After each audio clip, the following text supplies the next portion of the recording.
Very cloudy set some men to work to make a tow rope of elk skin, and myself to write, send one man to pursue Shannon ahead with some provisions. I am much engaged writing a speech at 4 o'clock serged. Pryor and Mr. Durian the So's interpreter with about 70 So's arrived on the opposite side of the river we sent over for them, who came over Mr. D, and his son who was trading with the Indians came over Mr. Durian informed that 3 chiefs were of the party, we sent over surged. Pryor with young Mr. Durian, 6 kettles for the Indians to cook the meat they killed on the way from their camp, 2 elk and 6 deer, about a bucket of corn and 2 twists of tobacco to smoke intending to speak to them tomorrow. Drewier killed a deer dash.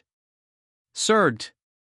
Pryor informs that when he approached the Indian camp they came to meet them supposing Cap Lewis or myself to be of the party intending to take us in a robe to their camp. He approached the camp which was handsome made of buffalo skins painted different color. Their camps formed of a conic form containing about 12 or 15 persons each and 40 in number. On the river jock of 100 yards wide and deep containing but little wood, they had a fat dog cooked as a feast, for them, and a snug aptment for them to lodge on their march. They passed through plains coved with game and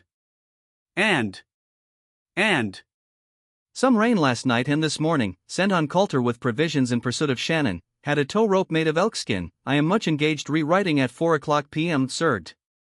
Pryor and Mr. Dorian with 5 chiefs and about 70 men and C arrived on the opposite side. We sent over a pierogi and Mr. Dorian and his son who was trading with the Indians came over with surged Pryor, and informed us that the chiefs were there. We sent surged Pryor and young Mr. Dorian with some tobacco, corn and a few kitties for them to cook in, with directions to inform the chiefs that we would speak to them tomorrow.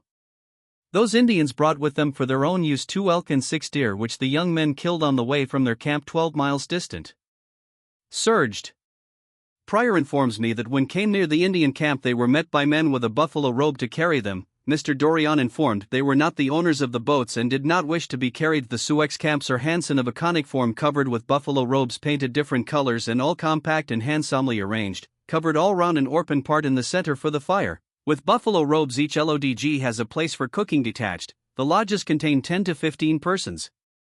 A fat dog was presented as a mark of their great respect for the party of which they partook heartily and thought it good and well flavored. The river jock is deep and is navigable for pirogues a long distance. Up at the mouth it is shallow and narrow but above it is 80 or 90 yards wide passing through rich prairies with but little timber. This river passes the Sioux River and heads with the St. Peters and a branch of Red River which falls into Lake Winepick to the north. Breakfast we sent Mr. Doran in a pierogi to the other side IELS, for the chiefs and warriors of the So's. He returned at 10 o'clock with the chiefs. At 12 o'clock I finished and we delivered a speech to the Indians expressive of the wishes of our government and explaining of what would be good for themselves. After delivering the speech we made 1 Grand Chief, 1 2D Chief and 3 Third Chiefs and delivered to each a few articles and a small present, to the whole the Grand Chief a parole, some wampum and a flag in addition to his present. They withdrew and we retired to dinner. Mr. Durian's son much displeased that he could not dine with Cap Lewis and myself. The number of So's present is about 70 men dressed in buffalo robes, a few fusées, bows and arrows, and very much decorated with porcupine quills.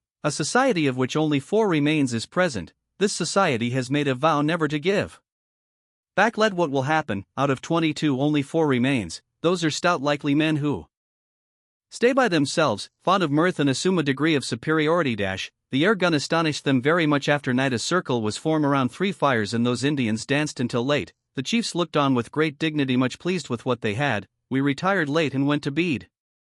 Wind hard from the south. A very thick fog this morning. After preparing some presents for the chiefs which we intended make by giving medals, and finishing a speech what we intended to give them, we sent Mr. Dorian in a pierogi for the chiefs and warriors to a council under an oak tree near where we had a flag flying on a high flagstaff. At 12 o'clock we met in Cap L. Delivered the speech and Thin made 1 great shift by giving him a mayadel and some clothes. 1 2D Chief and 3 Third Chiefs in the same way. They wrecked those thing with the goods and tobacco with pleasure. To the Grand Chief we gave a flag and the parole and wampum with a hat and chief's coat. We smoked out of the pipe of peace, and the chiefs retired to a bourrée made of bushes by their young men to divide their presents and smoke, eat and counsel. Captain Lewis and myself retired to dinner and consult about other measures. Mr. Dorian Jr. much displeased that we did not invite him to dine with us, which he was sorry for afterwards. The Sioux is a stout, bold-looking people, the young men handsome and well-made. The greater part of them make use of bows and arrows, some few fusées I observe among them. Notwithstanding they live by the bow and arrow, They do not shoot so well as the northern Indians. The warriors are very much decorated with paint, porcupine quills and feathers, large leggings and moccasins, all with buffalo robes of different colors.